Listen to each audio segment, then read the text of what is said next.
Hi, I'm Jill Bolster-White. I'm the Executive Director of Transitions Mental Health Association, and I'm here today to talk to you a little bit about how we at Transitions are helping our clients deal with the COVID crisis in the best way possible.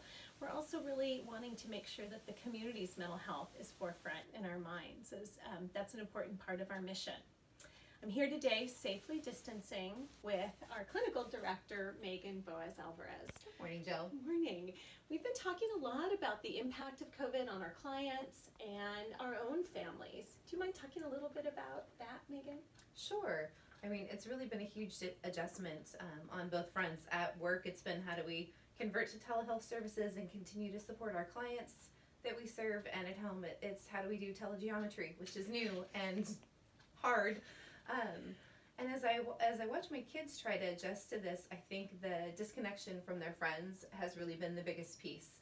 And I've just been concerned about how they do feel isolated. They miss seeing those friends that they're used to seeing every single day at school. And for myself, I miss the same thing. I miss seeing my coworkers in my workplace and having that face-to-face connection with folks. And it's just been really challenging. It's a really challenging time. Yeah, I can really identify with that. We have teenagers too at our house, and I think those same elements are really at play. They're trying to adjust to the lack of structure. They're trying to adjust to a more static educational setting, doing it all online, and I think it has been really, really hard. And I know for us, it's trying to make good, safe decisions about how much they can interact with friends, trying to keep everybody adhering to best practices. So there's a lot to consider, I think, as we're trying to navigate this.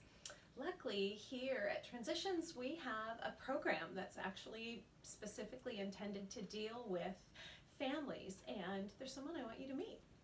Hello, my name is Shawn Eisen, the Program Manager of the Family Services Division here at TMHA.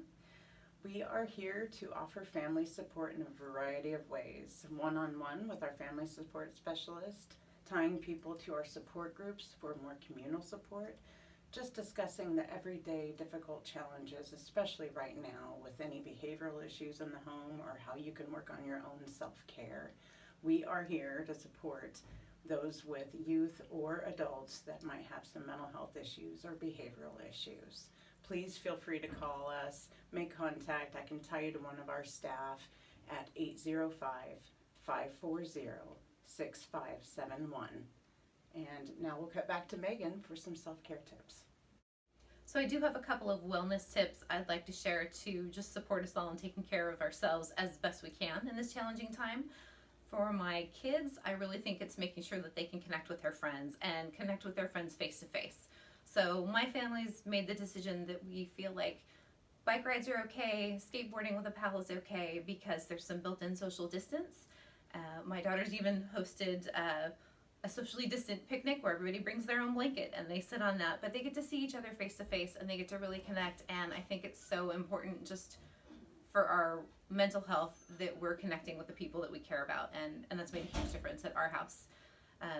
For the rest of us, I think connecting to those things that bring us joy is really essential, and whether that's gardening or exercising or Tai Chi, for me it's stitching and working with fabrics.